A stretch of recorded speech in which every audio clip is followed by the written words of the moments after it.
So a bunion, the medical term for that's what we call hallux abducto-valgus deformity. So your hallux is your big toe, and basically the terminology for a bunion is based on how the toe rotates. Generally, the toe will start to deviate towards the outside of your foot. As it's doing that, it will also turn where the nail plate will actually look like it's tilted for patients.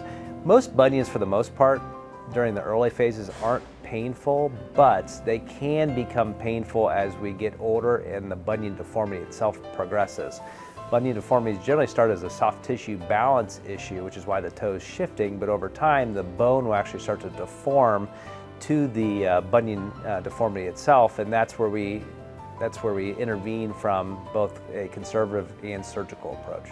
So when patients come in and we discuss bunion surgery, we have to essentially break them into three different groups. We have patients that have a mild bunion, where we would talk about doing more of a distal-based osteotomy or a bone cut, which would involve a small incision by the level of the big toe joint, and we would essentially shift that bone over, put a small screw in there, and do some soft tissue balancing.